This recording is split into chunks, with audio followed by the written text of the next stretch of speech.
they cause discharge of all the neurons there to do their job. Они вызывают разрядку всех нейронов на том уровне, чтобы они осуществляли свою работу. And the nociceptive fibers can't get through. И ноцицептивная, сказать, информация уже не может пройти. But right now we have the presence of nociception, А вот присутствие ноцицепции, which is causing him to be unable to update the он не cord в состоянии in the anterior horn, обрабатывать информацию в области переднего рога, and the motor fibers are inhibited. и двигательные волокна ингибируются. So when we talk about applied kinesiology and muscle testing, Мы используем в неврологии мышечное тестирование. we're not just talking about strong and weak muscles. Мы же не просто говорим о сильных и слабых мышцах. We have to take our thinking to another level, Нужно просто перевести мышление на совершенно иной уровень. because with strong and weak muscles, we can't convey to doctors Потому what's что, really используя даже happening. терминологию просто слабых и сильных мышц, мы ни одного врача ни в чем не убедим. And this is a big movement in all of applied kinesiology, Кстати, это очень распространенное движение во всей прикладной кинезиологии. because neurology is able to explain what's happening with the muscle test. Потому что неврология может по-настоящему объяснить то, что мы наблюдаем при мышечном тестировании. And we have to put it into neurologic terms. Во всяком случае, все должно быть помещено в рамки неврологического контекста. Okay, so let's do a little reciprocal inhibition of our own. А теперь давайте используем рецепрокную ингибицию. Bend your knee. Колено согнули, Don't let me pull. сопротивляйтесь. Good. Relax. Bend. Hold strong.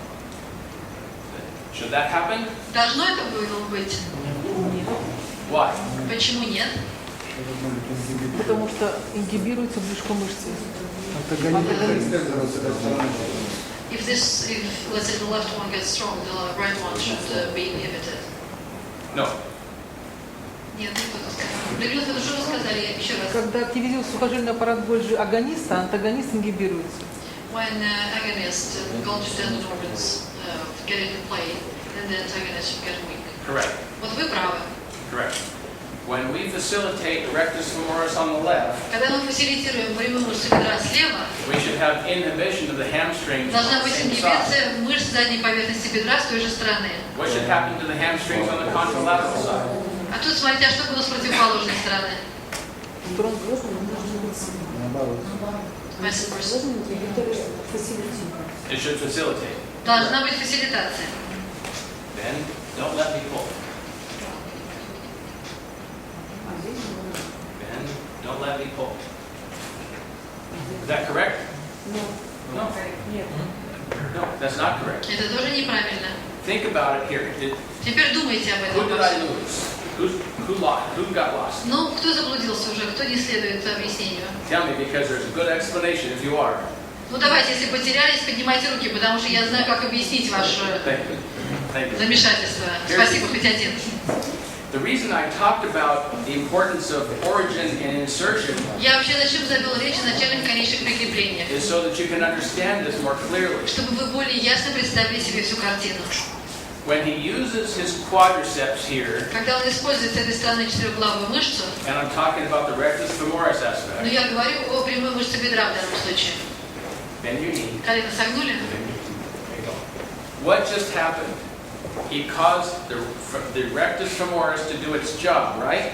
Для того, чтобы прямая мышца бедра выполняла свою работу, And its job is работа ее заключается to cause facilitation at the hip, в фасилитации на уровне тазобедренного сустава but it has to inhibit at the knee, or he would have raised his leg this way, и right? ингибировать на уровне коленного сустава, иначе бы он выпрямил ногу и поднял ее вверх. When that rectus femoris contracts, Когда мышца сокращается, it causes flexion at the knee and extension at the leg. возникает разгибание голени, сгибание бедра. So this muscle is doing two different things. То есть мышца фактически делает две совершенно противоположные вещи. It's facilitated at the origin and inhibited at the insertion. Фасилитирует в области начального и ингибирует в области конечного прикрепления. And the opposite is happening with the hamstrings. Поэтому нужно следить за реакцией мышц задней поверхности бедра. Move over to the edge of the table. На край Contract кушетки your- ложитесь, Contract your hamstrings. сократите заднюю поверхность бедра. Make your hamstrings strong. If he contracts his hamstrings at the edge of the table, relax. Relax. Расслабьте. Relax. This is hamstring contraction, right? Вот это, да, сокращение мышц задней поверхности бедра, верно? Extension at the hip and flexion at the knee. Сгибание в колене, разгибание бедра. Okay, straighten up here. But when we do this test, we're only testing the insertion. А так мы тестируем только конечное прикрепление. Don't let me pull. Сопротивляйтесь. Okay? Понятно ли или нет? So when we facilitate the insertion of the rectus femoris, Значит, когда мы фасилитируем конечное прикрепление прямой мышцы бедра, we should cause inhibition at the insertion of the ipsilateral hamstring. Ингибиция на уровне конечного прикрепления мышц задней поверхности бедра. And by cross-chord reflexes, И за счет перекрестного спинномозгового рефлекса, when we stimulate the insertion of the left rectus femoris, при стимуляции прикрепления прямой мышцы бедра, we should get facilitation of the distal hamstrings contralaterally. вы должны на противоположной стороне получить фасилитацию с противоположной стороны. If that didn't happen, Если we'd этого не all walk with straight происходит, legs. мы бы все ходили с прямыми ногами. But gait is a nice smooth thing, right? А ходьба – это поступательное плавное движение. But even when it looks smooth, there can still be static. Но совершенно не значит, что если ходьба внешне выглядит, так сказать, гладко поступательно, что нет никаких подлежащих проблем. When he walked across here, he looked nice and smooth. Когда он тут перед нами ходил, все вроде казалось в порядке. But every time he moved, there was too much static. Но, тем не менее, так сказать, движение нельзя назвать полностью поступательным. Были, так сказать, статические моменты And it causes errors. в этой, так сказать, ходьбе, и это сразу привлекает внимание. Hold up here. Don't let me. Сопротивляемся. Don't let me. Okay. When he walks, При ходьбе this is right foot forward gait pattern. вот эта поза правого шага. Okay? With the right foot forward, the left pectoralis major should be facilitated. То есть большая грудная мышца с противоположной стороны в позе шага должна быть фасилитирована.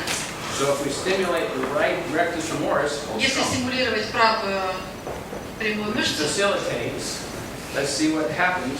посмотрим, что происходит с противоположной стороны. It facilitates properly. Тут идет должная фасилитация. So you can check a person's gait patterns by doing the same. То есть точно так же можно тестировать паттерны ходьбы. Very good. Очень хорошо. Let's check ipsilateral. Перепроверим на одноименной стороне. What should happen? Что должно быть? Фасилитейт. Should be inhibited. Должна быть ингибиция. It should be inhibited.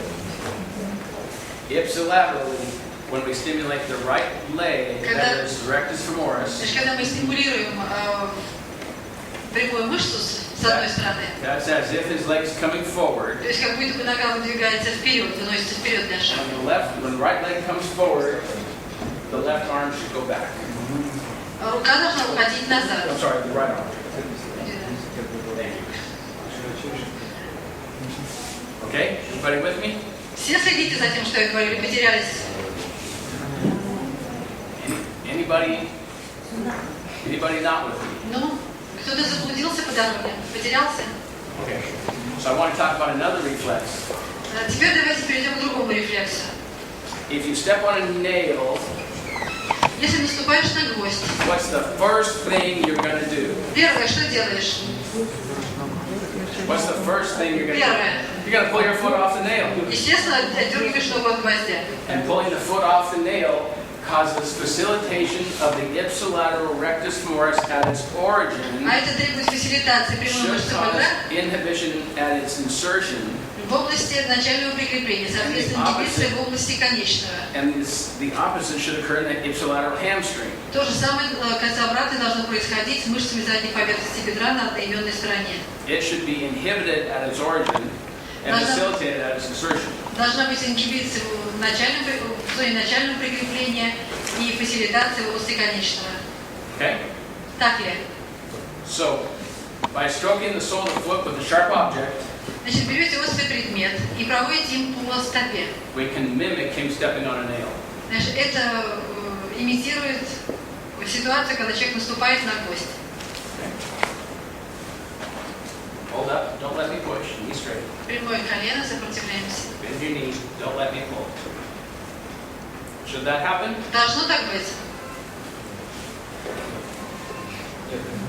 Should be vice versa. Hold up. Don't let me straight. Don't let me push. And here, don't let me pull. This is right. Both of them are incorrect. Ну, то и другой работает правильно. When I stroke the sole of his foot with a sharp object, this Смотрите. causes facilitation of the origin. Значит, должна быть фасилитация тут. Да, Facilitation of фасилитация. the origin. And in order for him to get his leg up, Чтобы отдернуть ногу, this needs to turn on. This needs to be facilitated. вот здесь должна быть фасилитация. When he pulls his foot off the nail with the right side, what must his left side do? А что должна при этом делать движение левая сторона? It's got to push down, right? Она, наоборот, должна давить вниз. If it doesn't push down, he falls down Если right она on the вниз nail. давить не будет, значит, он просто упадет без опоры. You don't want to fall on that nail. Упадет на тот же самый гвоздь. So that means that the extensor portion of the contralateral hamstring has Это to be значит, facilitated. что разгибательная часть мышц задней поверхности бедра на противоположной стороне должна фасилитироваться, And the leg has to be straight. чтобы нога была прямой. So let's check contralateral. Bend Давайте here. проверим противоположную сторону. Don't let me pull. Bend, don't let me pull. This one should be facilitated. А здесь должна быть фасилитация. Bend here. Don't let me pull. Bend again. Pull strong. He tries. Пытается. Bend again. Don't let me pull. Okay, so with learning, he can do it. Обучание. His system Может can, научиться делать это правильно. after a while, his system can update. То есть со временем система получает возможность правильно обработать информацию и запомнить ее. Okay? Понятно ли то, что показал? If he touched a hot stove with his right hand, what Если would he правой do? рукой он коснется горячей плиты, что он должен будет сделать? Pull it away, right? Естественно, сразу отдернуть руку. The pulling away should cause facilitation where, in general, А это движение должно вызвать фасилитацию где? Трицепс? Флексоров. no, flexor. Флексор прежде всего. And the other side should cause А extensors. с другой стороны экстензоры. Ouch! Ой! And you step back with the same side leg. И ногой на одноименной стороне делаешь шаг назад. And that, put that whole idea together, Если собрать все это вместе, and you can look at a person's nervous system and see how it's displaying itself through the muscles. получаешь возможность оценить состояние нервной системы и того, как это состояние выражается через мышцы. My thumb. Большим пальцем провожу по ладошке. Good. Hold up this one. Руку другую. Don't let me push. When it comes to the deep tendon reflexes, Когда дело доходит до глубоких сухожильных рефлексов, you have to test the muscle right away. нужно мышцу тестировать немедленно, сразу. Hold up. Don't let me push. When it comes to the flexor withdrawal reflex, Когда касается флексионного теста отдергивания рефлекса, you have about 4 to 5 seconds. нам вообще дается на тестирование не более 4-5 секунд. The difference is how long it takes the signal in the cord to decay. Надо еще иметь в виду тот период времени, который требуется спинному мозгу для угасания стимула. Latissimus dorsi. Широчайшая спины. Good. If we stimulate the palm of the hand with a sharp object, Острым предметом стимулируем ладонь. hold strong. Don't move forward. What should we get on this latissimus dorsi? Что мы должны получить со стороны широчайшей мышцы спины? Ингибитор. It should be inhibited. Мышца должна быть ингибирована. Ингибитор. Hold strong. Don't let me go. What should happen to this latissimus dorsi? Смотрите, что с этой мышцей происходит. It should be facilitated. Она должна быть фасилитирована. Drop your arm down. Hold strong. Hold strong. Good. Facilitated. Фасилитирована. Everybody with me? Все ли понимают, о чем речь? Remember I said the upper body was more important than the lower body? Помните, я говорила, что верхнее тело важнее нижнего? Let's stroke the sole of the left foot. Слева провели его острым предметом по See what подошве. happens with the right pectoralis major. Видите, что получилось с правой большой грудной мышцей. Hold strong. Don't let me pull. Держите крепко. This should be inhibited, right? Здесь должна быть ингибиция. Because facilitation should happen at the right pectoralis major. Потому что фасилитация должна быть в области правой большой грудной мышцы, The right latissimus dorsi should be inhibited. а правая широчайшая мышца должна ингибироваться. Hold up. Hold up.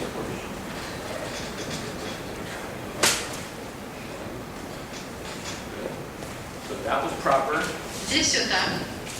Hold strong. Hold up. Don't let me pull. And that's proper. И здесь все так. So we're starting to think about his left foot and its display in the upper body, left shoulder. Так что нужно смотреть левую стопу и то, как контракции проявляются в области верхнего туловища слева. Okay. Tell me about your left shoulder. Ну, рассказывай, что у тебя с левым плечом? Что с левым плечом? А теперь говорим правду. Проблемы есть? Any problem you know about? А есть проблемы, о которых вам что-нибудь известно? It's okay to say. Можете сказать нет. Позволительно. Left lower extremity is not okay. The shoulder is fine. One thing I forgot to mention. Кстати, вот что я еще забыла упомянуть. Remember we said one muscle weak on one side of the body and the same muscle is weak on the opposite side. Помните, мы говорили, слабая мышца с одной стороны тела, та же самая мышца слабая с другой стороны. That doesn't just apply with muscle inhibition. Это не имеет отношения не просто к мышечной ингибиции. It applies whenever there's a muscle problem on one side and the same muscle problem on the other. Это касается проблемы мышцы с одной стороны и проблемы одноименной мышцы с другой стороны. So therefore it applies to muscles that are facilitated when they should be inhibited. То есть это касается, скажем, мышц, которые находятся в состоянии фасилитации, в то время как должны быть ингибированы. And so in this case we had hamstring problems. В этом случае у нас проблема мышц задней поверхности бедра, Hamstrings weren't responding properly. потому что они не реагируют должным образом. And that would lead us to think of what? И задуматься пришло время о чем? Long spine. Not the hamstrings. Но, во всяком случае, о чем-нибудь, но не об этих самых мышцах. I'm sending you back to Dr. Walter's books. Читайте Уолтера. Bilateral muscle weakness, muscle involvement Билатеральная мышечная слабость и мышечное of the вовлечение hamstrings мышц задней поверхности бедра relates to связано с sacrum. крестом. Okay? Двоечники не Does that сносят. refresh everyone? Ну, всплывает в памяти что-нибудь, что осило не глубоко. Do you remember? Я сейчас уйду, ей-богу. Afraid to say. Позориться с вами тут. Okay, so Что с вами сегодня? Проснитесь. Ну, as if they are tightlessly. Just look at your nose. I got the after lunch crowd. У меня сегодня аудитория, которая называется «Послеобеденная». Да, если еще будет, да. Bilateral quadriceps you may not know. Может быть, вы не знаете, билатеральная четырехглавая мышца. When I got out of college, I went immediately to work with Dr. Sheldon Deal. Кстати, должен вам рассказать вот что. Как только я закончил колледж, я тут же начал работать с Шелдоном Дилом. Do you know Dr. Deal? Знаете доктора Дила? Проснулись. Sheldon and I are like this. Мы с Шелдоном аж вот так, в таких отношениях. He has been very instrumental in my education in applied kinesiology. Он меня, скажем так, очень инструментально лечил прикладной кинезиологии. I worked with him for 18 months, Я 18 месяцев с ним проработал, but that was after 4 years of seeing him in school. причем это спустя 4 года наблюдения за его работой и слушания его в колледже. He was already in practice in Tucson, and he would take one long weekend, 3 days, every month. Знаешь, каждый месяц он себе устраивал, так сказать, длинный уикенд, 3 дня. And come to California Приезжал в Калифорнию and to see my roommate, who was his business partner. для того, чтобы повидаться с моим, так сказать, соседом, который в то время был его бизнес-партнером. And so this was 1973, Это был 73-й год. and therapy localization was just being learned. Терапевтическая локализация была на заре своего развития и изучения. Sheldon would grab me by the hand and say, "Come and look at this. Шелдон хватал меня за руку и говорил, иди, я тебе что-то покажу. Put your hand there. Test Клади the руку muscle. сюда, тестируй мышцу. Wow, look what happened." Смотри, что происходит. But no one had По-русски это называется explanation. очумение. No one had explanation for Но it. никто не мог объяснить, что же это происходит. And so tomorrow, I'm going to take you through И вот завтра old ideas of applied kinesiology with therapy localization. я вас познакомлю со всеми идеями прикладной кинезиологии, которые касаются терапевтической локализации. And I'm going to bring you up to the year 2000. Я вас доведу до 2000 года, And then I'm going to take you from the year 2000 and show you, look at what applied kinesiology has in therapy localization and what it means. а потом покажу вам, как прикладная кинезиология с точки зрения терапевтической локализации стала развиваться с 2000 года. И покажу вам, к какому объяснению этого феномена мы пришли. This tool is one of our best keys. Этот инструмент один из наилучших среди всех, которые имеются в нашем распоряжении. Okay, back to this. Bilaterally. Oh, so every night, every Wednesday night, Итак. Sheldon would bring in a patient that was hard for him to work on. Каждую среду Шелдон вечером приводил пациента, с которым ему было работать нелегко. And Sheldon and me and the Итак, patient. Шелдон, я и его пациент. 8 o'clock at night, sometimes till 2 in the morning. С 8 часов вечера, иногда до 2 утра. One patient. С одним и тем же пациентом. Work. Бедный пациент. Putting together all the information that was new in applied kinesiology. То есть мы пытались с этим пациентом на его примере собрать воедино всю ту новую информацию, которая постоянно в то время появлялась в прикладной кинезиологии.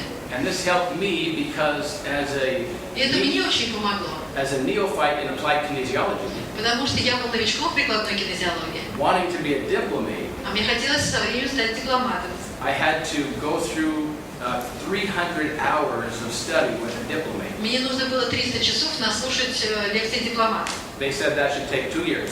Говорили, что должно пройти 2 года, прежде чем это случится. If you do the arithmetic, you can see I got through very фast. Если вы посчитаете, вы поймете, что я преодолел этот период за гораздо более короткое время. And when the board saw someone do it so fast, И когда кто-то обучается так быстро, they said, "We can't have that."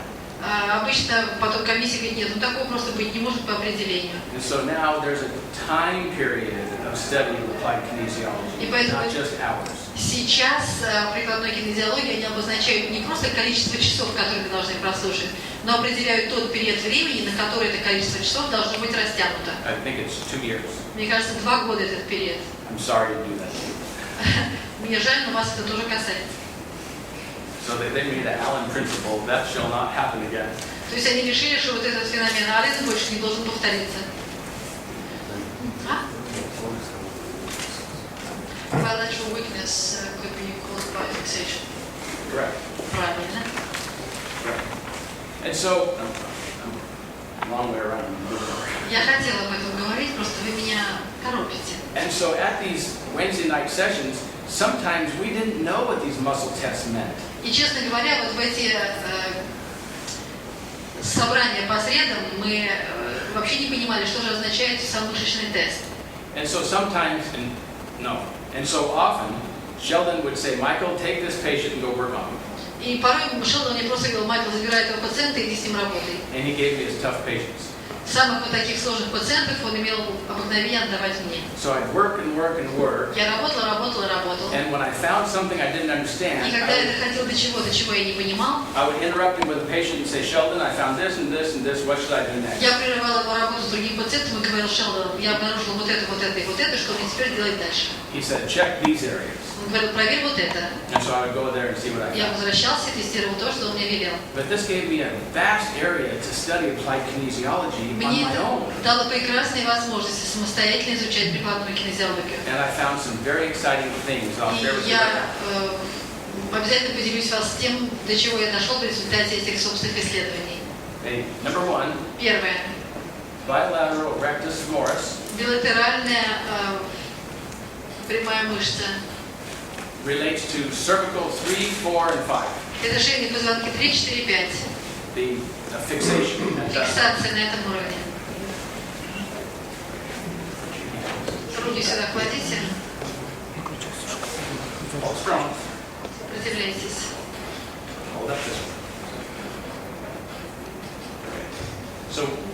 can't say fixation because it's fixed, right? Не можем говорить о фиксации, да?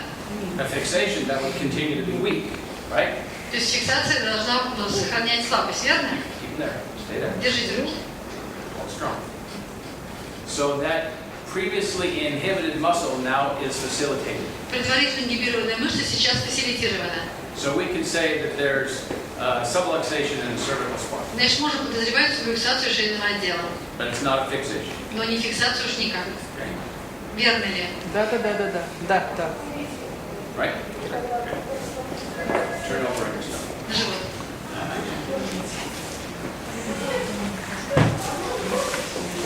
Bend your knees. Согнули колено, Hold strong. сопротивляйтесь. Bend your knees. Колено, Hold strong. сопротивляйтесь. Okay. The hamstring insertion. Конечное прикрепление задней поверхности бедра. We're going to do a deep tendon reflex to the insertion of the medial hamstring. Возьмем медиальные мышцы, глубокий сухожильный рефлекс. And what should happen? Что должно быть? What should happen? Ну, дети мои, простите, что быть должно? Ингибиция We должна should быть. get facilitation. Должна быть фасилитация. We should get facilitation. Why your patient asks? Why? Why? Hold strong. Сопротивляйтесь. It's these patients, hold strong, who have weakness and then strength. Пациенты, у которых сначала демонстрируется слабость, а потом возникает сила. Have you seen those? Видели таких пациентов? Сначала слабо, потом раз и сильно. They're hard to interpret, aren't they? Очень сложно интерпретировать, правда, результаты такого теста? Even with the deep tendon reflex, hold strong. Даже при глубоких сухожильных рефлексах. Try again, don't let me push. It's like it's on a hinge. Hold strong. Вообще никакой силы нет. Nothing.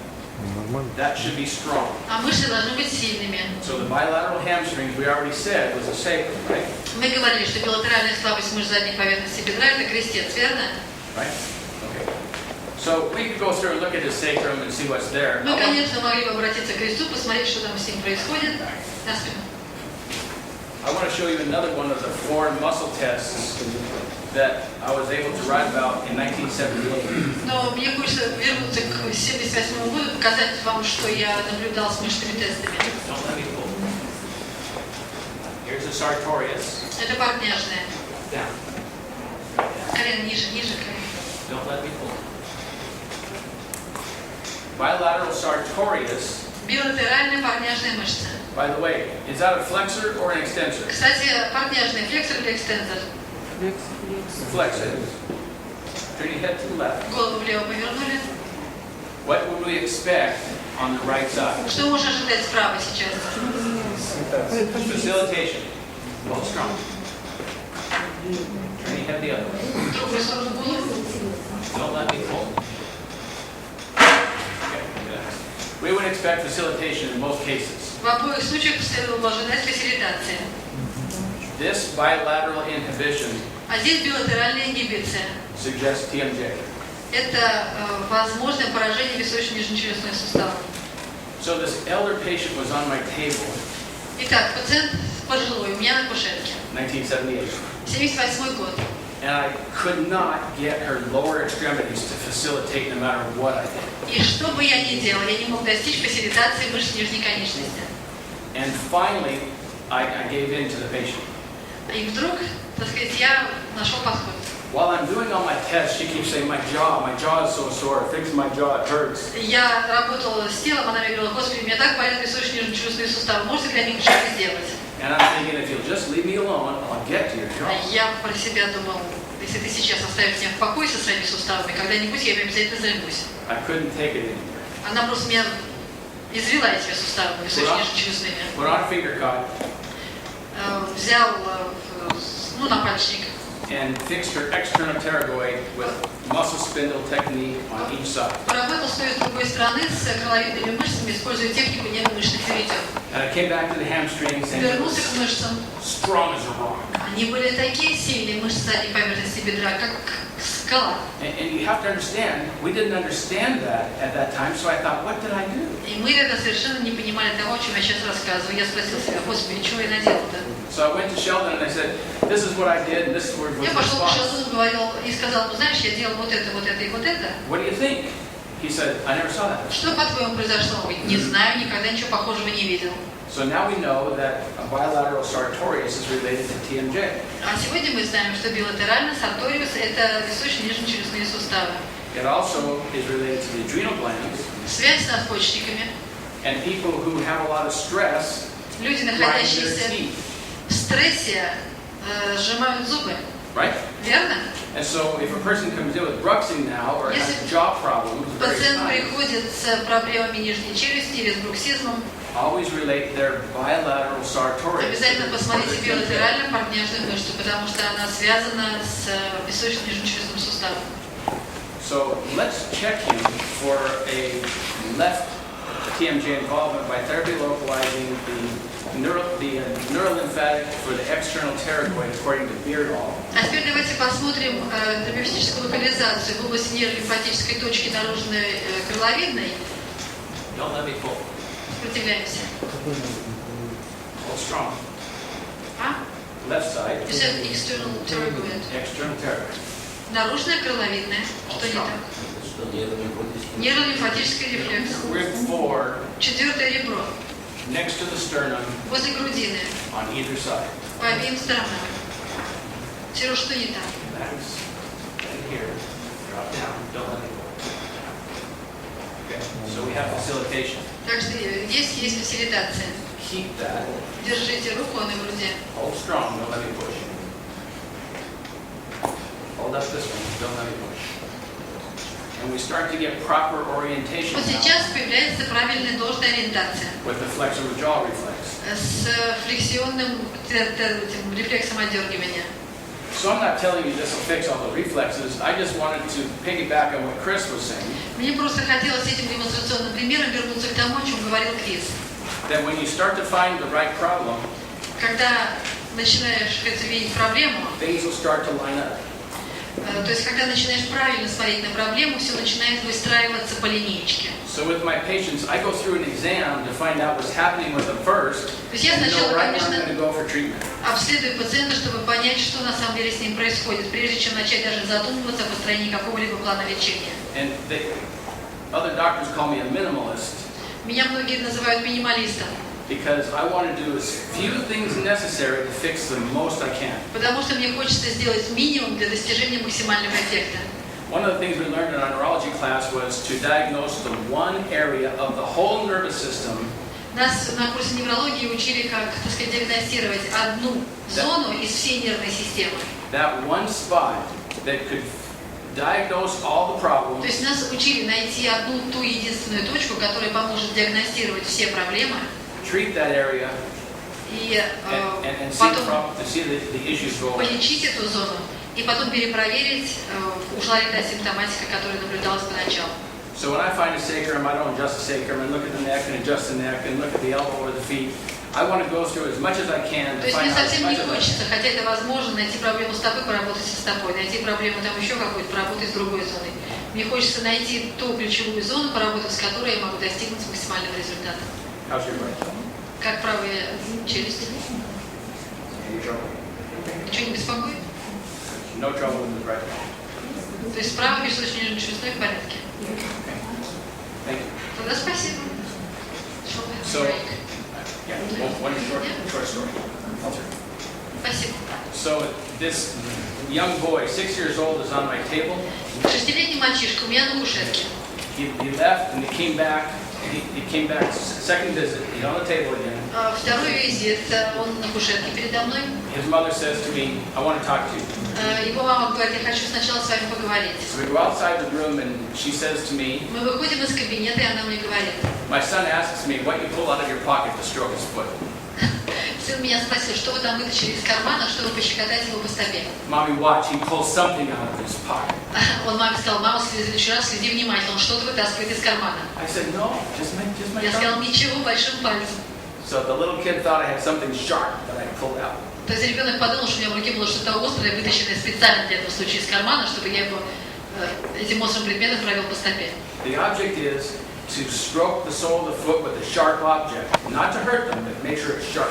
Кажется, суть вот в чем. Пусть это будет большой палец, пусть это будет любой другой предмет, но важно, чтобы было ощущение острого предмета, не просто поглаживание или не просто мягкое проведение по стопе, а проведение чем-то острым. And so this weekend we'll see some people pull away, and after we do some things, we'll do the same reflex and they won't pull away at all. Вы увидите, что мы проведем определенную работу, и при том, что поначалу многие из вас будут отдергивать ногу, потом этого не будет происходить после проведенной работы. One more real quick story. И еще одна короткая история. Я вам просто сказала, что у нас перерыв. Вот одну историю, теперь еще одну историю. This elder couple came in to see me. They came in for years. Пришла ко мне пожилая пара, причем ходили они ко мне на протяжении нескольких лет. When she was on the table, she would plead with me, please, Dr. Allen, do not stroke my foot. It hurts. Когда она лежала на кушетке, она меня вся молила буквально: доктор, ради Бога, не стопой, это так больно. But every time I tested it, she was fine. Но я ее тестировала, и все было в порядке. So she got off the table, and her husband would get on the table. Потом она с кушетки вставала, муж ложился на кушетку. And he wouldn't care if I stroked his foot. Ему было совершенно все равно, там царапаю я чем-то по подошве или нет. But every time I stroked the sole of his foot, she would jump. Но каждый раз, когда я проводила кольцо острым по его стопе, она буквально подпрыгивала. So talk about being like one person. They were married 75 years. Married for 75 years. Они были в браке 75 лет. Вот вам, пожалуйста, как можно стать одним целым. So you'll see some funny things doing these reflexes. Так что, когда работаешь с рефлексией, порой наблюдаешь очень забавные вещи. Перерыв.